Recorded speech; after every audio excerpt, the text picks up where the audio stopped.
Greetings everyone, this is Mike Wright, the Astro Sherpa, dropping in with a spatial report.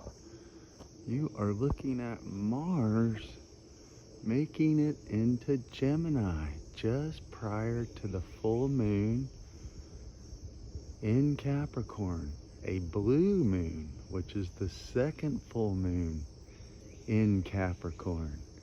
And I was going to show you that full moon, but this spooky fog has rolled in. So let's see if that moon might peek out yet. And then I'm going to show you all some stuff on the chart. With Mars coming into Gemini, Mars made its way past Uranus, which was that shocking flying projectile just barely clipping by, a massive change in power.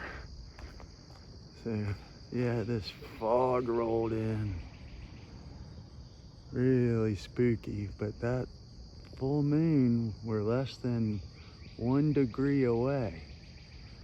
So a degree is composed of 60 arc minutes, and an arc minute is 60 arc seconds. So that's where we get 360. So this full moon is less than half a degree away. So by the time you wake up, the sun rises about 6 in the morning East Coast. You will feel this once in a blue moon. And it's in Capricorn, so we are seeing those baby boomers that came from the Leo, which is pregnant mothers, post-World War II Cancer, which was the war between, the Great War. When all these people came home, there was a big baby boom, which happened with the Pluto in Leo generation. So now that Pluto has made it into Aquarius, Pluto is the underworld, the dead, the dying. But it also unleashes all that stored power from that generation. It gets divided up between family members, the succeeding generations. And a lot of times there can be a lot of squabbles, family conflicts. So Mars coming into Gemini can be a lot of tension, action, severity, battles, but it also can be, finding hidden value, finding treasures. So I'm going to show you on the chart something really cool. This numismatic value of coinage, part of Gemini. Let's look at the chart here, back this out. So Gemini, ruled by Mercury, is temples, buildings, schools, and they have to be paid for from a treasury, so a treasury storehouse. So right here, we saw Mars up in the morning sky, and Jupiter is not too far behind Mars, so that was obscured from our point of view. And the moon was setting over here, which was obscured by that fog rolling in. So the full moon is 180 degrees. So that's when we see the circle, 360 degrees, is divided in half. Okay? So that is a separation of 1 into 2 halves. So the bottom half we call the underworld. The upper half, that's, heaven.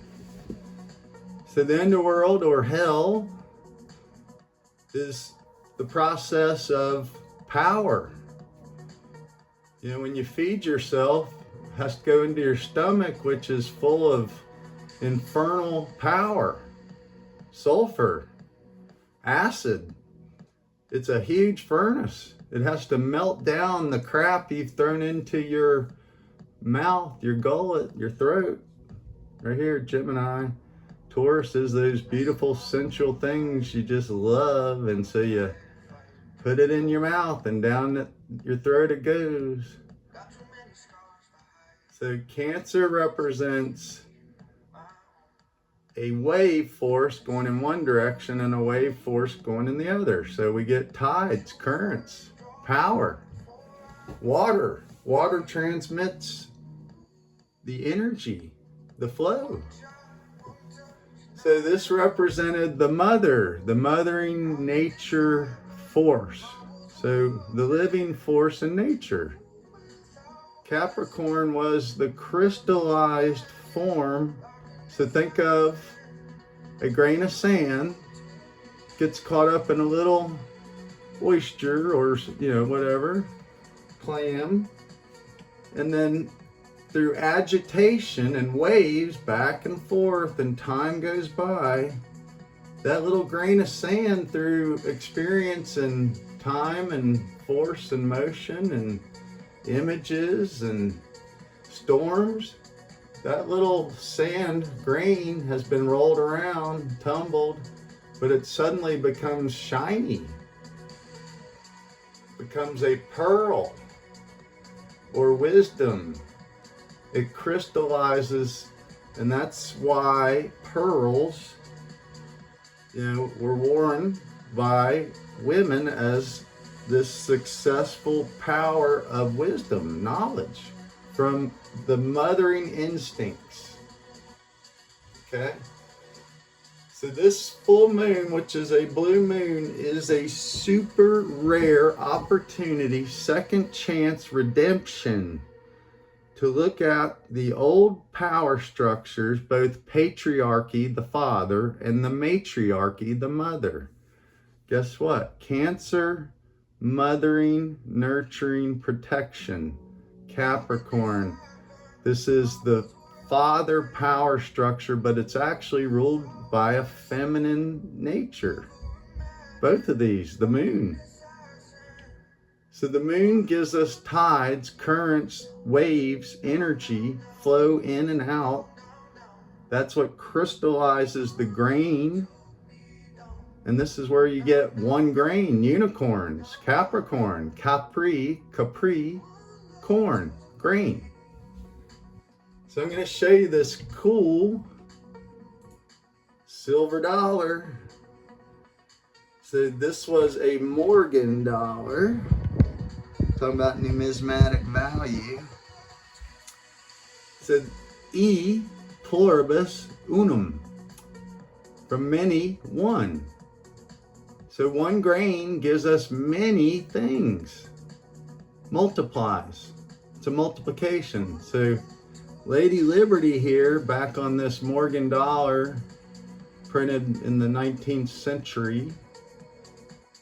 This is significant.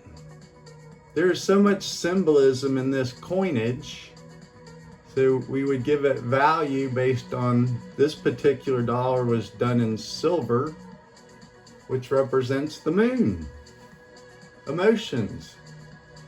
This person is bisexual. It's male or female. The moon is both. So this person is wearing what's called a Phrygian cap, aka a liberty cap. So we are here sealed with liberty. When there's many united together as one, protecting freedom, liberty. So let's break down what liberty means. Liber means a book. Okay? To book. Reading, writing, letters, the alphabet. T is a mark, the cross. This is what we're hung up on when we're stuck, not reading the signs, the symbols, the knowledge. Y is the branch. It's a choice you have to make, good or evil. It's a true mark of level. So it's three branches there, the Trinity in one. And guess what? Down here is the Great Pyramid. If you flip this baby over, and I have a little coin here. Let me turn on this other chart so we can show you this light. So this coin, when you flip it upside down, everything you need to look at in all dimensions. That's a pyramid, the Great Pyramid. Right there. So this is a cornucopia, the Phrygian cap upside down holding the grain. Abundance. So let's look at this again. So you need to learn to rotate and see all images to find the arcane, the hidden meaning. What's wild is this face is very prominent right here. So on the right side of this pyramid, when you flip it over, there's 1, 2, 3, 4, 5, 6, 7 stars composed of 2 equilateral triangles. So that's the Trinity male, Trinity female merged in one. And that was representative of the planet Saturn. So Saturn and the moon are intimately tied together. And that's what we're seeing in this rare blue moon. Capricorn ruled by Saturn here.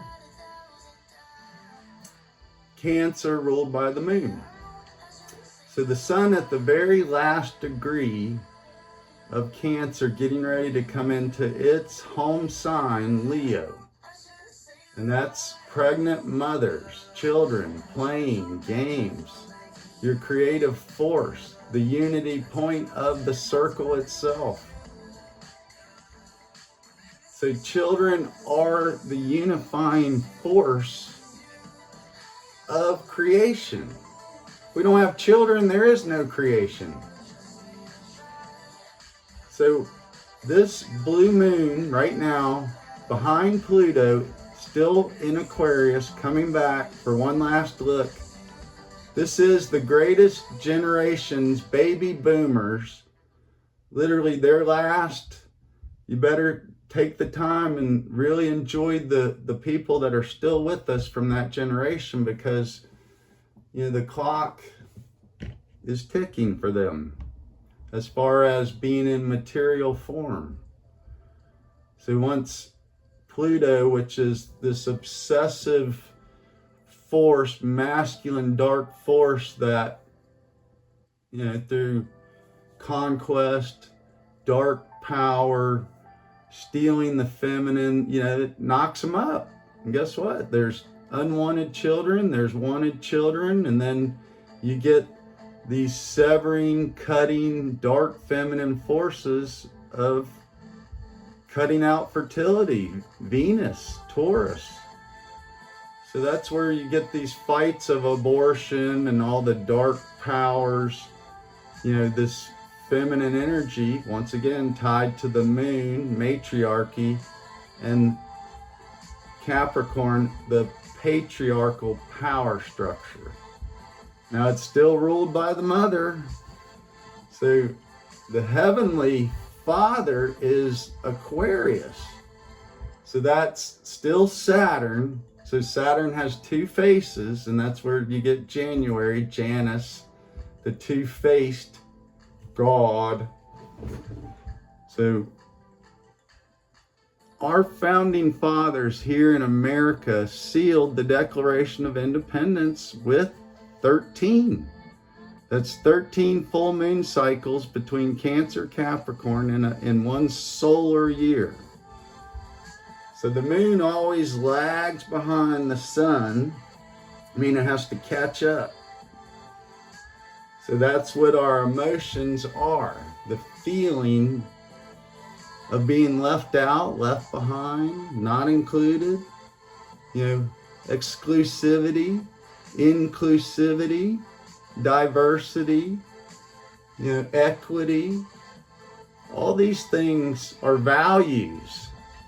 And we do that through weights, measures, balance, harmony, fair. What is fair?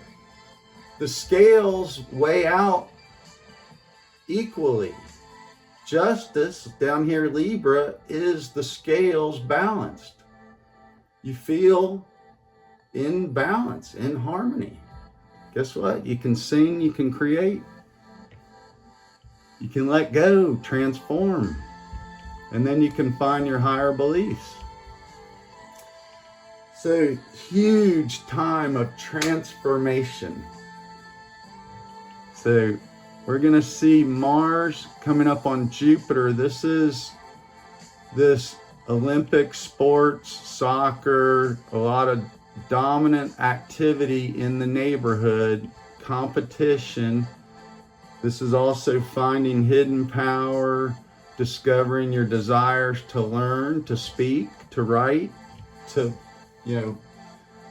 create books, liberty, celebrate freedom, the right to choose every day. So folks, this is a time to shake out of your old patterns and let that dark crap, projective force go. Your voice is your power. It makes the unseen into reality. People can hear you, feel you. So those who are projecting low, dark, frequent messaging, they're just part of the matrix patterning destructive force, okay? Corruption. Corruption is what tears down the old structures that are no longer viable. They're falling over, falling down, can't stand on their own. These are what needs to be let go so the next generations of power can start to learn and grow into their own structures. And we've innovated with all this knowledge, with these tools we have in our hands that give you the power to translate and receive any information, and through your own discernment, your own experience, your own understanding, you get to make a decision. Most of us don't want to make a decision. We want others to do it for us. That's when you lose free will. Guess what? The tides of time carry you along to other people's manipulative forces. It's where the law of attraction comes from. So they make something attractive that you can't resist, but that's what destroys you, destroys your health and wellness, because you got to go back and get their solution every month. So you never break free of their matrix. And then they steal your energy, your attention, to create your own beautiful world. That's what the earth means. So Capricorn, Pluto's coming right back here for about 3 months for us to take one last look at these old people, these old power structures that are still in our lives, to make sure we value the knowledge they possess and can pass along, and also clear out the corruptive forces so that they don't corrupt the next generations that come along. This is where you can break out of generational curses. Quit saying words, curse words, calling up the dark forces. When you say negative things, you are reinforcing that pattern. You're making black pearls instead of white pearls. They're both beautiful. They both have intrinsic value. One's dark, one's light. So darkness represents the hidden, the obscure, the things we can't see, our fears, what we're afraid of, coming to get us out of the darkness. This is where you use light and the many reflections and colors it creates to feel your way through the darkness. And that's through music, voices. Light will bring you out of the darkness. So now's the time to tune in, tune up, and participate. That means receive, quit projecting, learn to give freely. That's what charity means. Charity is ultimate love, which means you disperse freely without any desire to be rewarded for that effort. You will see the rewards down the road when your seeds blossom. Anyway you go, I hope you're well. Astro Sherpa out.